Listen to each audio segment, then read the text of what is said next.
Hello friends, ओम श्री गणेशाय नमः। जय माता दी। आप सभी का स्वागत है आपके अपने YouTube चैनल पर। आप सभी को नवरात्रि की हार्दिक शुभकामनाएं। फ्रेंड्स, आज हम आपको इस वीडियो में बताने जा रहे हैं साल 2022 की चैत्र नवरात्रि कब प्रारंभ हो रही है और उसका समापन कब होगा, कलश स्थापना के शुभ मुहूर्त और अभिजीत मुहूर्त के बारे में, और कलश स्थापना की पूजन विधि, पूजा सामग्री के बारे में। साथ ही हम आपको बताएंगे नवरात्रि के 9 दिनों में माता को प्रसन्न करने के लिए क्या कार्य करें और माँ को क्या भोग लगाएं। फ्रेंड्स, वीडियो शुरू करने से पहले आपसे रिक्वेस्ट है, अगर आप हमारे चैनल पर नए हैं और आपने अभी तक चैनल को सब्सक्राइब नहीं किया है तो प्लीज़ सब्सक्राइब कीजिएगा चैनल को। साथ ही प्रेस कीजिएगा बेल आइकन को, जिससे नए वीडियो से रिलेटेड नोटिफिकेशन आपको तुरंत प्राप्त हो सके। और वीडियो पसंद आने पर वीडियो को लाइक और शेयर जरूर कीजिएगा ताकि सभी भक्तों को इस वीडियो का लाभ प्राप्त हो सके। और कमेंट बॉक्स में जय माता दी जरूर लिखिएगा। या देवी सर्वभूतेषु मां शक्ति रूपेण संस्थिता नमस्तस्ते नमस्तस्ते नमस्तस्ते नमो नमः। नवरात्रि के 9 दिनों में माँ दुर्गा के 9 अलग अलग स्वरूपों की पूजा की जाती है। माँ दुर्गा को सुख, समृद्धि और धन की देवी माना जाता है। नवरात्रि के दौरान माँ दुर्गा की विधि विधान से पूजा अर्चना की जाती है। चैत्र नवरात्रि हिंदू धर्म के पवित्र त्योहारों में से एक है। चैत्र नवरात्रि के दौरान माँ दुर्गा के 9 स्वरूपों की पूजा की जाती है। मान्यता है कि नवरात्रि में माता की पूजा अर्चना करने से देवी दुर्गा की खास कृपा प्राप्त होती है। साल भर में कुल 4 नवरात्रे आते हैं, जिसमें से चैत्र और शारदीय नवरात्रि का काफी महत्व होता है। इस साल चैत्र नवरात्रि का प्रारंभ 2 अप्रैल 2022 शनिवार से हो रहा है और चैत्र नवरात्रि का समापन 11 अप्रैल 2022 को होगा। धार्मिक मान्यता के अनुसार हर साल नवरात्रि के दिनों में माँ किसी न किसी वाहन पर सवार होकर धरती पर आती हैं और वापस लौटते समय माँ का वाहन अलग होता है। चैत्र नवरात्रि में माँ घोड़े पर सवार होकर आ रही हैं, इसे शुभ माना जाता है। वहीं अगर नवरात्रि की शुरुआत रविवार या सोमवार से होती है तो माँ हाथी पर सवार होकर आती है। नवरात्रि के 9 दिनों में माँ दुर्गा के 9 स्वरूपों की पूजा की जाती है। पहले दिन माँ शैलपुत्री के पूजन का विधान है, दूसरा दिन ब्रह्मचारिणी, तीसरा दिन माता चंद्रघंटा, चौथे दिन माँ कूष्मांडा जी का पूजन किया जाता है, पांचवें दिन माता स्कंद माता का पूजन किया जाता है और छठे दिन माँ कात्यायनी का पूजन किया जाता है। सातवें दिन माँ कालरात्रि का पूजन किया जाता है। आठवें दिन अर्थात अष्टमी तिथि के दिन माँ गौरी का पूजन किया जाता है और नौवां दिन माँ सिद्धिदात्री को समर्पित होता है। फ्रेंड्स, अब आइए जानते हैं घट स्थापना की शुभ मुहूर्त के बारे में। हिंदू पंचांग के अनुसार इस बार चैत्र नवरात्रि का प्रारंभ 2 अप्रैल 2022 शनिवार के दिन हो रहा है। घट स्थापना का शुभ मुहूर्त 2 अप्रैल 2022 को सुबह 6:22 से सुबह 8:31 तक है। कुल अवधि 2 घंटे 9 मिनट है और घट स्थापना का अभिजीत मुहूर्त रहेगा 2 अप्रैल 2022 को दोपहर 12:08 से दोपहर 12:57 तक। प्रतिपदा तिथि प्रारंभ होगी 1 अप्रैल 2022 को सुबह 11:53 से और प्रतिपदा तिथि का समापन होगा 2 अप्रैल 2022 को सुबह 11:58 पर। फ्रेंड्स, अब आइए जानते हैं घट स्थापना की विधि और पूजन सामग्री के बारे में। पूजा सामग्री में चौड़े मुंह वाला मिट्टी का कलश, आप चाहें तो सोने, चांदी या तांबे का कलश भी ले सकते हैं। मिट्टी, 7 प्रकार के अनाज, जल, गंगा जल, कलावा, सुपारी, आम या अशोक के पत्ते, अक्षत यानी साबुत चावल, जटा वाला नारियल, लाल कपड़ा, फूल, फूल माला, कलश को ढकने के लिए ढक्कन, फल, मिठाई, जौ इत्यादि।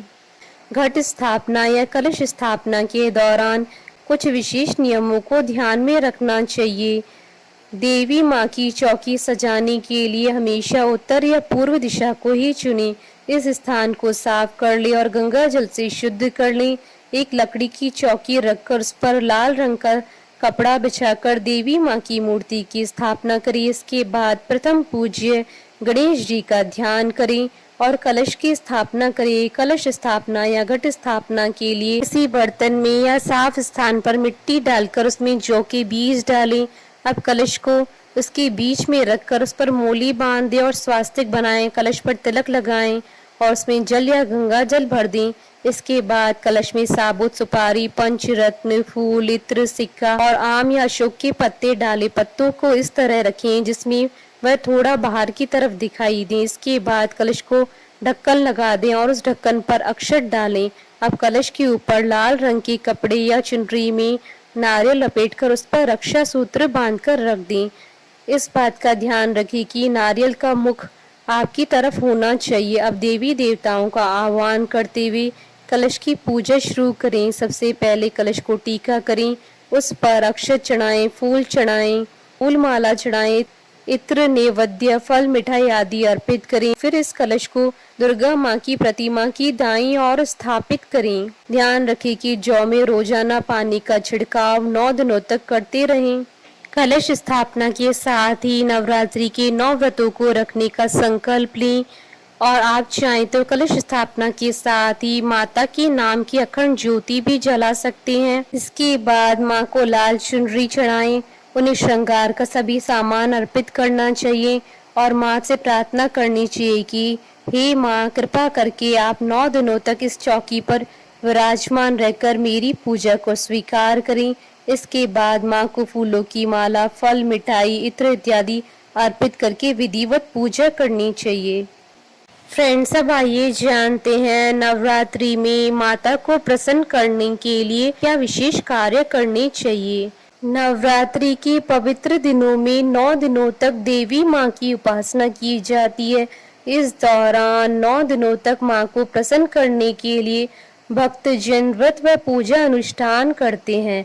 धार्मिक मान्यताओं के अनुसार नवरात्रि के 9 दिनों तक माँ के 9 स्वरूपों की पूजा अर्चना करने और व्रत रखने से घर में सुख शांति बनी रहती है। माँ भक्तों की सभी मनोकामनाएं पूरी करती हैं। नवरात्रि में पूजा उपासना के साथ ही नियम संयम का भी बहुत महत्व होता है।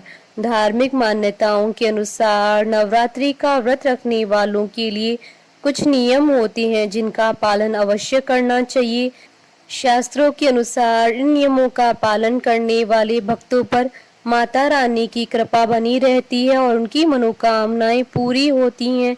भारतीय परंपरा में कन्याओं को माँ दुर्गा का स्वरूप माना गया है। यही कारण है कि नवरात्रि में कन्या पूजन या कंजक पूजन कर लोग पुण्य की प्राप्ति करते हैं। नवरात्रि के दिनों में सभी महिलाओं में किसी न किसी देवी का स्वरूप होता है, इसलिए नवरात्रि के दिनों में किसी भी कन्या या महिला के प्रति असम्मान का भाव नहीं रखना चाहिए, बल्कि कन्याओं को देवी का स्वरूप मानकर उन्हें मन ही मन प्रणाम करना चाहिए। हमारे शास्त्रों में यहाँ तक कहा गया है कि यत्र नार्यस्तु पूज्यन्ते रमन्ते तत्र देवता। मान्यता है कि व्रत करने वालों को नवरात्रि के 9 दिनों तक अपना समय भौतिकता वाली बातों में न लगाकर धार्मिक ग्रंथों का अध्ययन करना चाहिए। इन दिनों में दुर्गा चालीसा या दुर्गा सप्तशती का पाठ कर सकते हैं। यदि आपने घर में कलश अर्थात घट की स्थापना की है या माता की चौकी या अखंड ज्योति जगा रखी है तो उसके पास किसी न किसी एक व्यक्ति का रहना जरूरी होता है। इस दौरान 9 दिनों तक घर में किसी भी एक व्यक्ति का रहना जरूरी होता है। साथ ही व्रत के दौरान दिन में सोना भी मना होता है। धार्मिक मान्यताओं के अनुसार नवरात्रि के पावन दिनों में सात्विकता का विशेष ध्यान रखना चाहिए। आहार, व्यवहार और विचार में आपकी सात्विकता होना जरूरी है। आप इन दिनों तामसिक प्रवृत्ति का भोजन जैसे नॉन वेज, प्याज, लहसुन और मदिरा आदि का सेवन नहीं करें। कम से कम नवरात्रि के 9 दिनों तक पूरी तरह से सात्विक आहार लेना चाहिए। नवरात्रि के दिनों में काम भावना पर नियंत्रण रखने को जरूरी बताया गया है। नवरात्रि के दौरान महिलाओं और पुरुषों दोनों को ब्रह्मचर्य का पालन करना चाहिए। नवरात्रि व्रत के दिनों में बहुत से लोग क्रोध पर काबू नहीं रख पाते और कलह का वातावरण पैदा करते हैं। ऐसे लोगों को कम से कम 9 दिनों तक व्रत के दौरान गुस्सा करने से बचना चाहिए। हो सके तो ज्यादा से ज्यादा मौन व्रत रखें या कम से कम बात करें।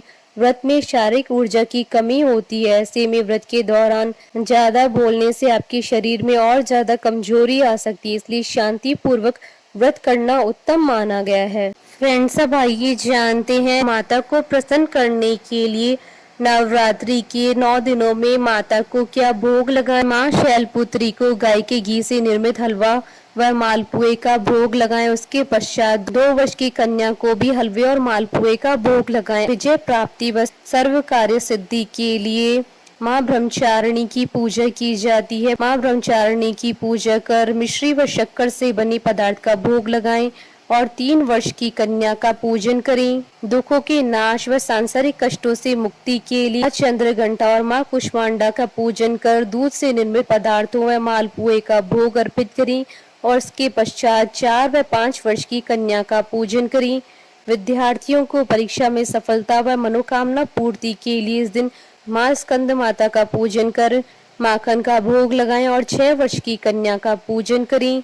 चारों पुरुषार्थ व रूप लावण्य की प्राप्ति के लिए इस दिन माँ कात्यायनी का पूजन कर माँ को मिश्री व शहद का भोग अर्पित करें और 7 वर्ष की कन्या का पूजन करें। नवग्रह जनित बाधाएं व शत्रुओं के नाश के लिए इस दिन माँ कालरात्रि के स्वरूप की पूजा अर्चना कर दाख गुड़ शक्कर का नैवेद्य अर्पित करके 8 वर्ष की कन्या का पूजन करें। इस दिन माँ दुर्गा के माँ गौरी स्वरूप का पूजन कर गाय के घी से निर्मित पदार्थ व श्रीफल का भोग लगाएं और 9 वर्ष की कन्या का पूजन करें। परिवार में सुख समृद्धि भय नाश और मनोकामना पूर्ति के लिए इस दिन माँ सिद्धिदात्री व नव दुर्गा स्वरूप का पूजन कर खीर हलवा सूखे मेवे का भोग लगाएं और उसके पश्चात 10 वर्ष की कन्या का पूजन करें।